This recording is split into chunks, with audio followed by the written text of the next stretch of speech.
Spiderman की comics में एक कहानी है, मतलब इतनी अजीब, इतनी डरावनी कि अगर वो मार्वल सिनेमैटिक यूनिवर्स में आ गई ना तो सब कुछ हमेशा के लिए बदल जाएगा। तो चलिए आज इसी कहानी की तह तक चलते हैं।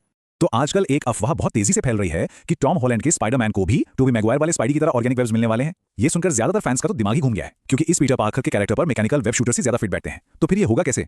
तो सवाल ये उठता है कि भाई ये बात आई कहां से?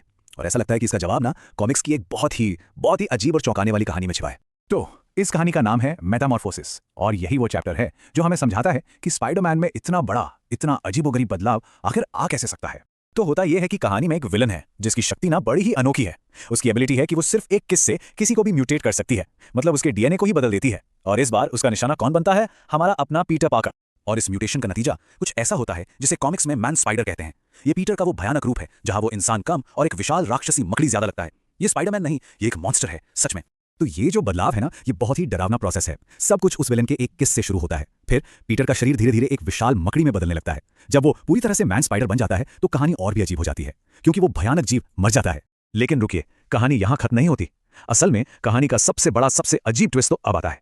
उस मरे हुए मैन स्पाइडर के शरीर के अंदर से एक नया पीटर पार्कर जन्म लेता है। जी हाँ, आपने सही सुना, उसका पुनर्जन्म होता है। तो इस पुनर्जन्म का मतलब क्या है? सीधा सा मतलब यह है कि ये जो नया पीटर पार्कर है ना, यह पहले जैसा बिल्कुल नहीं रहा। वो फिजिकली बदल चुका है और इसी के साथ उसकी शक्तियां भी हमेशा हमेशा के लिए बदल गई हैं। तो ये नया पीटर पुराने वाले से कितना अलग है? देखिए, जहां पुराने पीटर को अपने बनाए वेब शूटर्स की जरूरत पड़ती थी, वहीं इस नए पीटर के पास हैं ऑर्गेनिक वेब्स जो सीधे उसकी कलाई से निकलते हैं।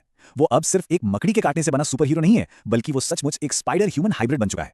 तो ठीक है, अब इस पूरी अजीब कहानी को वापस लाते हैं और जोड़ते हैं एमसीयू से और उन अफवाहों से जो स्पाइडरमैन की अगली फिल्म को लेकर चल रही हैं, जिसे शायद ब्रांड न्यू डे कहा जा रहा है। जरा सोचिए, अगर एमसीयू इस बॉडी हॉरर वाली कहानी को फिल्मों में ले आए तो क्या होगा? हो सकता है पहले पीटर धीरे धीरे म्यूटेट होना शुरू हो, फिर वो मैन स्पाइडर में बदल जाए, और फिर किसी बड़ी लड़ाई के बाद जब वो एक तरह से रीबॉर्न होता है तो वो हमेशा के लिए ऑर्गेनिक वेब्स के साथ वापस आता है। ये एक ऐसा कदम होगा जो एमसीयू के स्पाइडरमैन को पूरी तरह से बदल कर रख देगा। तो असल बात यह है कि स्पाइडरमैन की सबसे अजीब, सबसे क्रेजी कॉमिक कहानियों में से एक उसके आने वाले फिल्मी सफर की चाबी हो सकती है। और अब आखिर में एक सवाल सबके लिए है। सोचने वाली बात है कि स्पाइडरमैन के लिए बेहतर क्या है? क्या उसे अपने भरोसेमंद मैकेनिकल वेब शूटर्स के साथ ही रहना चाहिए, या फिर उसे इस भयानक बदलाव से गुजरकर ऑर्गेनिक वेब्स हासिल करने चाहिए? इसका जवाब तो वक्त ही बताएगा।